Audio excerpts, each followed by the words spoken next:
Hi, Haunted Family! Welcome back to another episode. If you like what you've been hearing, hit the subscribe button and give us a thumbs up.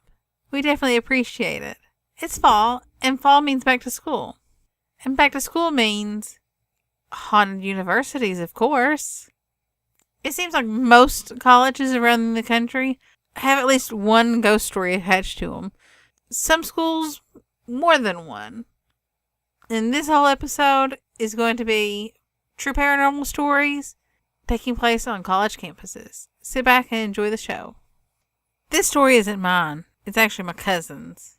One night, this one guy was sitting in his dorm room, just lounging around while his roommates were out. He was relaxing on his bottom bunk when he heard a scratching noise somewhere in his room. Wondering what it was, he looked around, but he didn't see anything unusual, so he went back to reading. A few minutes later, the sound started coming again, just a bit louder. He looked out his window and noticed a tree branch hitting the windowsill. He thought that must have been it, so he went back to reading. The noise stopped for a few moments, and then all of a sudden it came back, very loud and very close by. He checked the top bunk, and there he saw the ghostly image of a woman. He ran out of his dorm room, and he never went back. He went to the hall director and applied immediately for a room transfer. Another story from the same campus.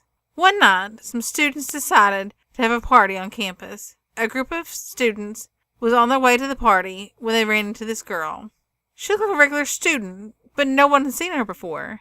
Anyway, the group tried to get her attention to ask her to come to the party, but she didn't seem to hear them. They called again, but she kept right on walking. So one of the guys decided to walk up to her. The rest of the group went on into the building. As he approached the girl, he noticed that she was smiling at him. He noticed that while her face was smiling at him and facing him, the rest of her body was facing the opposite direction. He screamed and ran back to his friends. The group ran back outside to try to find the girl, but she was nowhere to be found. I'm a sophomore here at Grove City College in Pennsylvania. I've always believed in ghosts, but nothing really substantial had ever happened to me before a few weeks ago. The college was showing a movie in the auditorium called Crawford Hall, which is our administrative building, and it dates back to the early 1930s. It's one of the oldest buildings on campus. It's an old Gothic-style building, complete with stone archways and marble floors that echo loudly when anybody walks across them. I went to see the 10 p.m. movie with my girlfriend. We both had used the restroom about an hour into the movie. The bathrooms in Crawford Hall are located in the basement. So we went down to our respective bathrooms, seeing no one else around. While I was taking care of business in the men's room, I heard a knock on the door. I asked what they wanted and heard a female voice say, "Housekeeping." I thought that was very strange, since I had never seen the house cleaning staff at work this late in the evenings, only early in the mornings. By this time it was around 11 p.m. on a Friday night. I told her I'd be about a minute, and finished up. I came out expecting there to be one of the cleaning ladies waiting by the door with her cart, but there's no one there. This gave me the creeps, so I looked around the entire floor while waiting for my girlfriend, but I found nobody. When my girlfriend came out, I asked her if the cleaning lady went into the ladies' room, but she didn't know what I was talking about. I told her what happened, so we both started looking around the entire building searching for the cleaning staff. We couldn't find anyone, except for the people in the restrooms and the people watching the movie in the auditorium. The entire building was dark and empty, and closed up. When I thought about what happened, it seems very strange because I did not hear any footsteps or squeaky wheels of one of the carts that the cleaning ladies always take with them. All I heard was the knock and the female voice, which I remember oddly gave me the chills when I heard it. And that was even before I found out that there was no one really there. About a week passed, and I'd almost forgotten about this strange incident. Then the next Friday, I picked up a copy of our weekly college newspaper. It had a story about the Grove City College's own resident ghost, the ghost of a former janitor lady who haunts Pew and Crawford Halls. I read the article, not putting two and two together, till about halfway through it, and when I did, I realized that this is exactly what I'd encountered. I nearly passed out. The article told how, in the 1970s, a group of students in Crawford Hall late one night, conducting a seance, had in fact contacted the spirit of a former janitor who had died a few months before. They asked her to show herself, and while she didn't then Strange things began happening in the building afterwards. A few years later, they built the new arts building, Pew Fine Arts Center, and moved all the costumes for the plays into there. It is believed that the spirit of the woman, who had helped make many of the costumes, followed them into the new building. The strange things began to happen there too.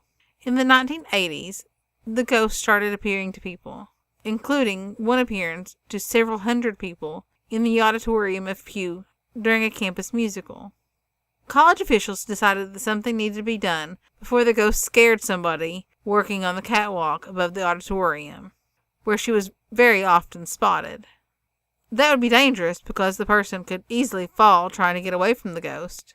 One of the college professors, a practicing exorcist, spoke with the ghost and asked her to leave. Since then, nobody has seen her, but strange things still happen in Crawford Hall and the Pew Fine Arts Center. Much like what happened to me. People hearing voices and footsteps when no one is there. And sometimes the ghost even traps students for a few minutes between two sets of double doors that lead into the Pew Fine Arts Center. I don't know if what happened to me was the ghost for sure. I have no way of explaining it. It still gives me the chills to think about it. I used to attend Cotty College. During my time there, I had several different experiences. Originally, Rosemary Hall was a 3-story building with an auditorium on the first floor and 2 floors of suite-style dormitories on the second and third. At some point, the upper 2 floors of Rosemary Hall became structurally unsound and were used to house props and costumes for the drama department. When I toured the campus as a prospective student, an acting class was actually still meeting on the second floor, despite the disintegrating plaster ceilings occasionally falling around them. When I finally came to campus as a student, my roommate, who was the costume mistress for the drama department, told me all about Vera, the ghost of a young woman who died of serious burns while at Cotty. Supposedly, Vera was making candy in her dorm room, which was against regulations, when her long skirts caught fire. She was badly burned and moved to the infirmary, which was, at the time, located in what is now known as the main hall.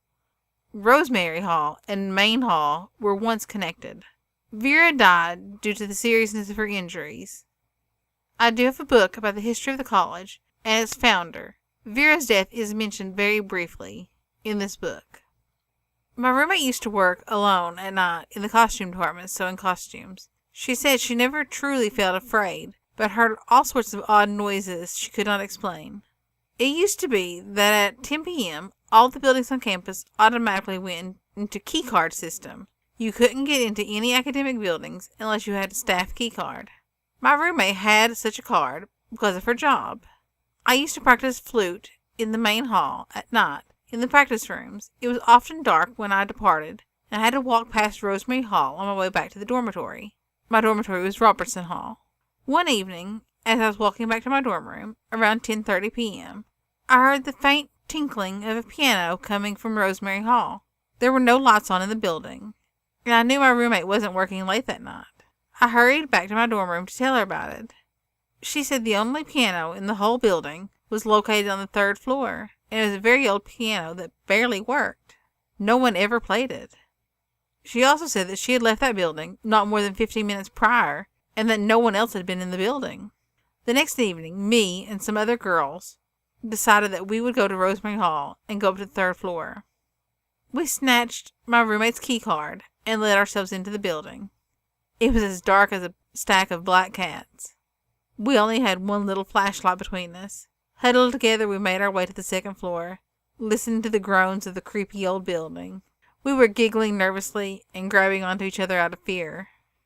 We made it to the steps leading up to the 3rd floor when we heard a huge crash coming from above us.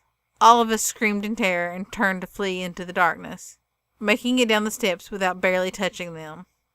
When our hearts started beating again, one of the girls decided that she was going to go back up to see what was going on. Another girl decided that she would go with her, but the rest of us had enough of it and went back to our dorm room. When the 2 girls returned, they said that something creepy had happened, but they wouldn't exactly say what.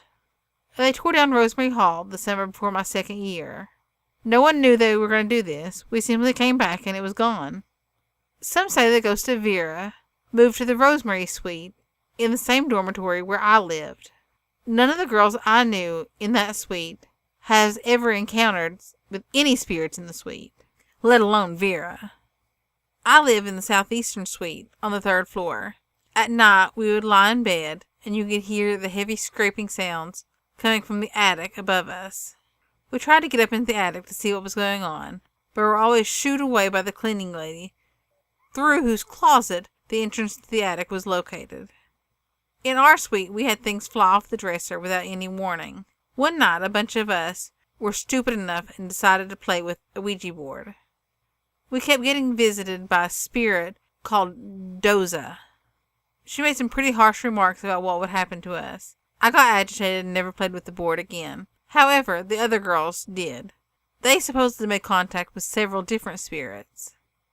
We also used to visit this place called Witch's Bridge. This bridge was way out in the middle of the country. One night it was my turn to be the designated driver, so I sat sipping my soda and watching my housemates stumble around drinking. It wasn't long before I needed to relieve myself, so a friend and I went a short way into the woods. Suddenly, a huge crashing noise tore through the timber. It sounded like a very large, angry thing wanted us. It was thrashing and crashing, and we screamed and ran back to the fire, raising the alarm. Everyone stopped to listen, but the noises had stopped. We went back the next day to look for broken branches, but there weren't any. The legend of the bridge includes unceremonious hanging of a couple of witches many years ago. But, of course, you can't find any news clippings or historic facts to back that claim up. My brother and I attended Norwich. I can tell you without a doubt that there are ghosts at Norwich University. Norwich is a military college, and most of the stories regarding the ghosts stem from the environment found only at a military university. Alumni Hall is one of the dormitories on Norwich campus. It is the oldest dorm, located on the upper parade ground. The bottom floor of Alumni Hall used to be the stable area during the time when mounted cavalry was still in the military. The stable area used to be a very popular place for hazing at the university. It is believed that the hauntings may be related to a hazing event in which a student died. There's also a room that is bricked off in Alumni Hall. Some believe that this room was bricked off after students in consecutive years hung themselves in that room. I have researched for articles relating to suicides at the university and came up empty-handed. I live on the bottom floor of Alumni Hall, my senior year. For unexplainable reasons, books would fall off the shelves, doorknobs would rattle, and doors would slam shut. I never saw a spirit, but constantly had a feeling of someone in my room.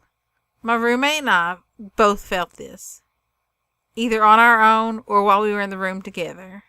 Chaplain Hall is reported to be haunted as well. Norwich, like many universities, used to have tunnels between buildings to allow students to travel back and forth without being exposed to the harsh winter weather. Chaplain Hall is the last building with evidence of these tunnels. There's a bricked-up entrance to the tunnels in the dark room. The popular belief is that a student named Lawrence Stillman was killed in the tunnels during an initiation into a secret organization called the Skull and Swords. Sightings of spirits and strange happenings have dwindled since Chaplain Hall was remodeled and renovated in the mid-1990s. Students have also reported hearing horses at night on the upper parade ground. But there's been no horses at Norwich for a number of years.